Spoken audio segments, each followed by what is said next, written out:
Hello, welcome. Thank you for joining us on this edition of News 2. I'm Sandra Gumansing. Topping our newscast, parents on St. Croix, pay attention. Newly appointed Acting Health Commissioner Juan Figueroa Seville has issued an island-wide health alert regarding an infection that affects mostly children.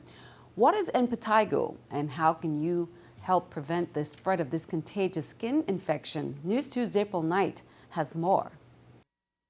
An island-wide public health alert has been activated for St. Croix due to an outbreak of a highly infectious skin condition affecting children. We first had some initial reports, maybe one or two cases back in September 18th. Some 30 cases had arisen within the past 36 hours. Impetigo mainly affects infants and children and usually appears as red sores on the face, especially around a child's nose and mouth. It's not life-threatening unless you're a very small infant, and usually that's a different type of impetigo. That's more of a bullous lesion. It can be painful or itchy, but it's not normally that painful. On its own, the infection clears within 2 to 3 weeks, but with antibiotics, not only will the course of the infection shorten significantly, it can also prevent it from being contagious. According to the health department, proper hygiene is key to stopping impetigo from spreading. Avoid direct contact with infected wounds or sores on the skin. The bacteria may also be spread through contact with persons without symptoms, but who carry the bacteria on their skin. So good hand hygiene, good face hygiene,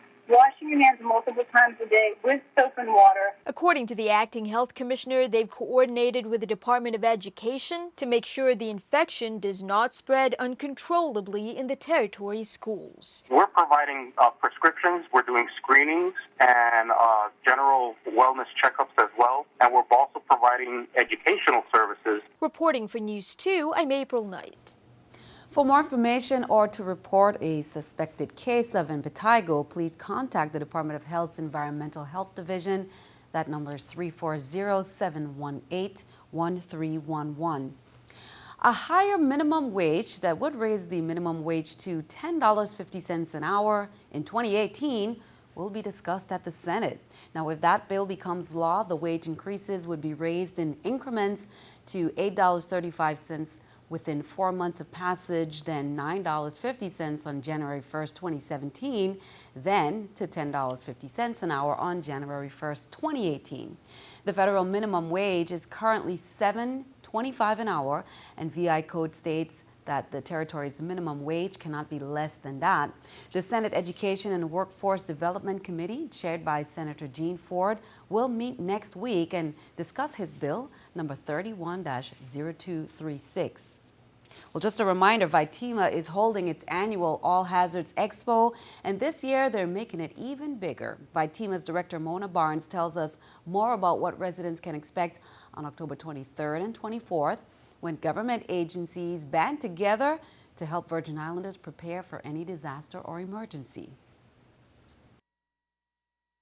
The 23rd, we're going to be in St. John from 10 a.m. to 3 p.m. We'll have a DJ, we'll have music, we have a lot of handouts, have a lot of government agencies that we will be participating as well. Then on Saturday, October 24th, in the morning, we will be in St. Croix. We're going to start with a motorcade. Virgin Islands Department of Planning and Natural Resources is going to be there with their boat, and they're going to show us how to do a water rescue. And then from 1 to 3, they're going to allow persons to just take a slight tour of the Christiansted Harbor. We have the VIPD that's going to be there with the K9 dogs, and they're going to do a demonstration. We have fire service in conjunction with EMS. They're going to show us how they do like a roof rescue. And due to the extensive work conducted by the Red Cross volunteers in the community with their disaster preparedness programs, home fire campaigns, and the Pillowcase Project, the American Red Cross of the Virgin Islands was selected by Caribbean Reservations, Inc. They received a $5,000 donation that was presented by Miss Avril Christine Thomas, who is the supervisor from Caribbean Reservations, Inc., and was accepted by Marla Matthew, Disaster Program Manager Lily Alvarez, Executive Coordinator for the American Red Cross, as well as longtime volunteers Hyacinth Charles, Lawrence Christian, and Chamarla Lewis. The Committee on Rules and Judiciary, chaired by Senator Kenneth Gittens, held a nomination hearing on Thursday morning for Rick Mulgrave, the director nominee for the Bureau of Corrections in the St. Croix Senate. Mulgrave said his career in corrections began in 2006 with the Gwinnett County Sheriff's Office in Georgia as deputy sheriff. He said he operated in various capacities such as shift supervisor and SWAT and eventually Special Projects Coordinator. Mulgrave had been Director Designee at BOC for approximately 2 months. He said he intends to restore accountability into the institution. The committee voted in favor of the nominee and sent the nomination forward to the full body for further consideration. October is Domestic Violence Awareness Month, but for local VI nonprofits who deal with victims of abuse and violence, it's an all-year affair. Family Resource Center is arguably one of the most dedicated organizations on St. Thomas, helping victims of domestic violence. This year, they reflect on what Domestic Violence Awareness Month means for them. NEWS2's April Knight has more. Halfway through this interview with Family Resource Center Director Vivian St. Just, a police officer escorted in a woman who was abused. The terror on her face matched the screams that police say were heard as the woman's boyfriend assaulted her. This is not uncommon in Vivian's world and goes on all year. Choking, we know them to be, persons being beaten. We've had, pregnant women come in with kicks to their stomachs. We've had persons who, hot substances have been, thrown on. We've had persons come with cigarette burns on their backs. One came with cigarette lighter burns. I remember that one. Which is why in October, they make a point to drive home the message against domestic violence. It is real. It is happening behind many closed doors, that there are people who are, out and about and among us that are suffering in silence. To recognize Domestic Violence Awareness Month, Family Resource held its annual meeting. Schneider Hospital CEO Bernard Wheatley spoke about the cost of domestic violence to the territory's hospitals, mostly in the form of uncompensated care. Vivian and her team work with victims all the time, finding them shelter, clothing, counseling, and anything else they might need to get back on their feet. But in an unconventional move, the center also seeks to work with where the violence begins, the perpetrators. If we can affect change before something happens, that would be dynamic. While domestic violence occurs in the territory year in and year out, Vivian says Family Resource is always there to help victims make it through. Well, domestic violence awareness recognition events continue this evening. The biggest event is taking place, which is the annual Take Back the Night March and Candlelight Vigil that began at the Emancipation Garden here in St. Thomas and at Franklin Powell Park on St. John at 5:30, as well as on Christiansted St. Croix. Now, the event aims to gather many to share the message, remember victims who have passed, as well as publicize all available resources. DVSAC, the Women's Coalition, Family Resource Center, they're just a few of the organizers for this march that has grown among the years, and Count on Two will have highlights from that march. Now, another fundraising event for domestic violence awareness is the Purple Fantasy Dance Party. That's happening on Saturday, October 24th, 7 p.m. until 3 a.m. at the Martinis Lounge and Nightclub at Company Street in Christiansted, St. Croix. This event is presented by the Women's Coalition of St. Croix. They say dress up in your purple best from the 1950s, 60s, 70s, 80s, 90s, 2000s and up, and turn up for peace and positivity. Enjoy great music, delicious eats, and purple specialty drinks. There will also be raffles and fabulous items to bid on for the silent auction. And again, that is to benefit domestic violence awareness. Turning our attention overseas, former Secretary of State Hillary Clinton spent the day in the hot seat before the Special House Committee investigating the deadly attacks. Now, for hours on end, Clinton mounted a passionate defense of her response to the Benghazi attack that left 4 Americans dead. The former Secretary of State began her testimony with a challenge to the committee investigating the attacks. Rise above politics. The panel's chairman, Republican Trey Gowdy, said he shared her goal, but the committee's top Democrat wasn't buying it. For the most part, the former Secretary of State stayed away from political rhetoric, focusing instead on her response to the attack. and what more could have been done. Well, keeping our eye on the economy, consumer fueled by job growth, cheaper gas, and higher home values drives the U.S. economy through a global slump. We'll have more from the effects in Puerto Rico and some reaction from the delegate to Congress in tomorrow's newscast. Here's a look at the stock exchange with our stock market watch. Taking a look at those numbers there. You can see the Dow, NASDAQ, S&P all up. The Dow up 320, NASDAQ 79, S&P 500 33. Well, coming up on NEWS2, we continue National School Bus Safety Week recognition, some tips and reminders to keep everyone safe. Plus, the entire school population at the Pearl B. Lawson Elementary School gathered this morning in the school's auditorium to rally for good behavior. Details coming up.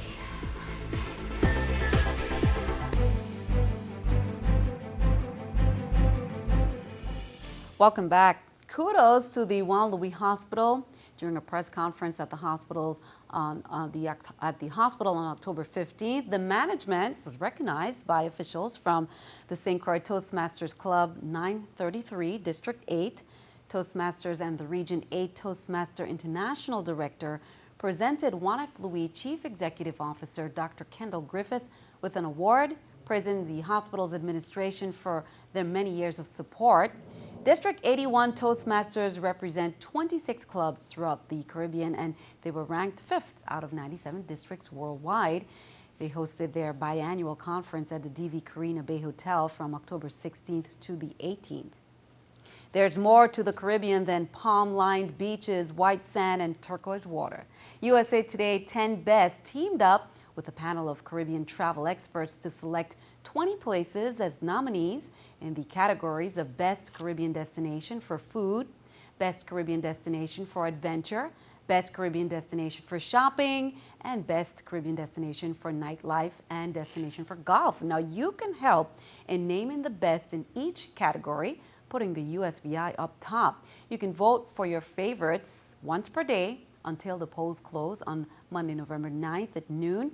You can click on each category to vote or visit 10best.com. The USVI is known as one of the premier Caribbean destinations for romance, marriages, and it has partnered with leading wedding dress manufacturer Moncherie Bridals to bring weddings and honeymoon experiences to paradise.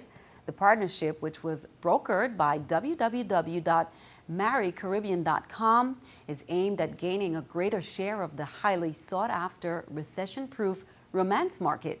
Stephen Lang, who is the CEO of Moncherie Bridals, attended the 2014 St. Croix Bridal Symposium, where meetings with Department of Tourism officials led to the cementing of this partnership, developed to boost business on St. Croix, St. John, and St. Thomas. Now, it will include engagement with premium bridal stores across the U.S., digital promotions, location shoots, a conference, as well as lots of television exposure.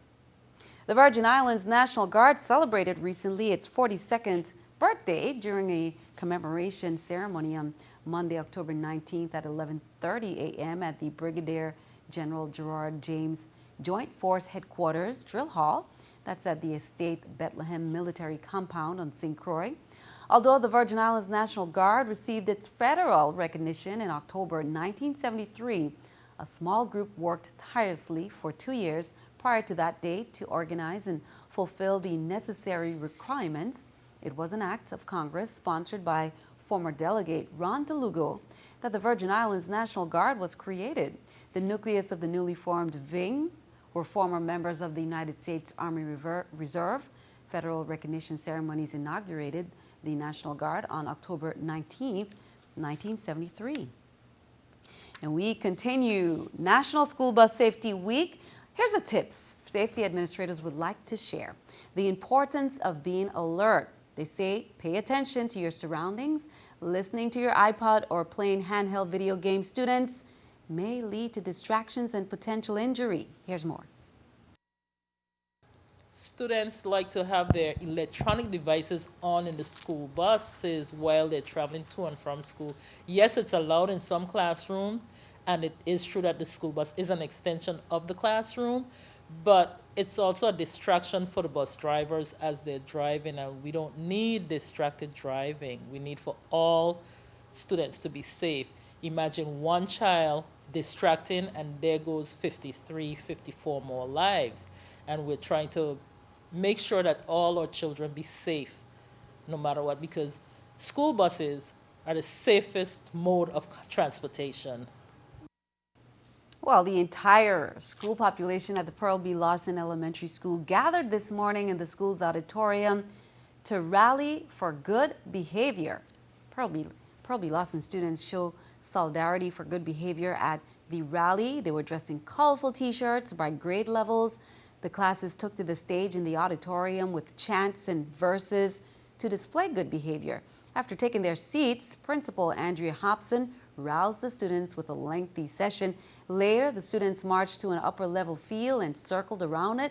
School counselor and event coordinator Avril Maillard said the school-wide pep rally was in accordance with the rollout of the positive behavioral interventions and supports.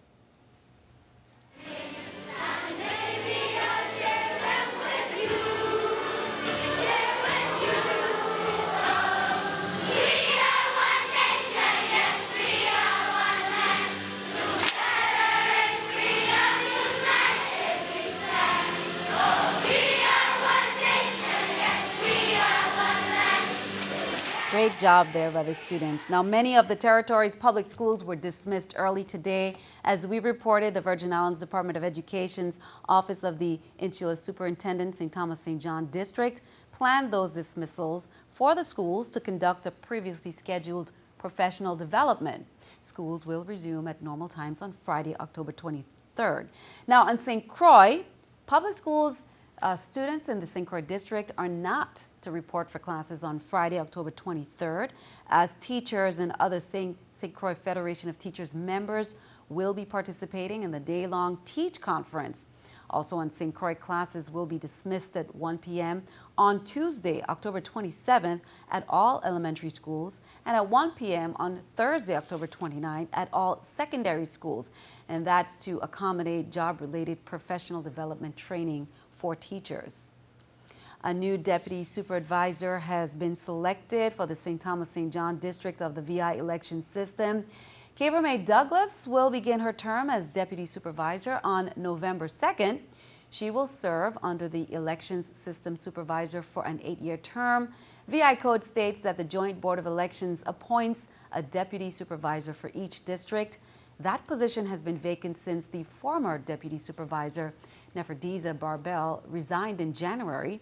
Douglas worked at the VI Lottery for the past 6 years, first as the Director of Human Resources and later as the Chief of Staff. Now, prior to that, she worked as the Chief of Staff for Senator Roosevelt David, and she is ready for the challenge. Office of the Supervisor of Elections, in conjunction with the St. Thomas St. John Board, will be holding a live demonstration of the Express Vote. Now, the Express Vote is a universal voting system that combines paper-based voting with touchscreen technology to create a breakthrough in voting solutions for early vote centers and on election day in precincts or in vote centers that complements the DS200, which is the present voting tabulation device. The demonstrations will be held as part of an ongoing effort to provide the public with information regarding the new voting apparatus. Rotary 2 will be presenting the first one at Frenchman's Reef on Wednesday, October 28th from 12:30 p.m. to 1:30 p.m. Then Tutu Park Mall Center Court on Thursday, October 29th from 4 p.m. to 7 p.m. Tentatively, Rotary St. Thomas will be at Mahogany Run on Thursday, October 29th from 12:30 to 1:30. Then another at the Frank Powell Park in St. John in Cruz Bay. And that last one is on Saturday, October 31st from 1 to 4 p.m. Well, if you purchase a sheet of the VI lottery ticket, you would have noticed the commemoration of Virgin Islands Puerto Rico friendship in conjunction with National Hispanic Heritage Month. The Virgin Islands Puerto Rico Friendship Committee recognized honorees in both districts during their 51st annual festival. Well, here are the winning numbers drawn earlier today. The VI Lottery presents draw results of today's drawing on NEWS2. Here are the top prizes. Fifth prize for $20,000, 00116, 00116. Fourth prize for $30,000, 02136, 02136. Third prize for $40,000, 25565, 25565. Second prize for $65,000, 25733, 25733. And the winning ticket number, the grand prize for $175,000 is 27680, 27680. If your ticket number wasn't called, keep trying. One of these days, your number could win. The next drawing is November 5th. Play the VI Lottery and imagine the possibilities. Now check those tickets. Good luck. Be sure to stick around. Your News 2 AccuWeather forecast comes your way next.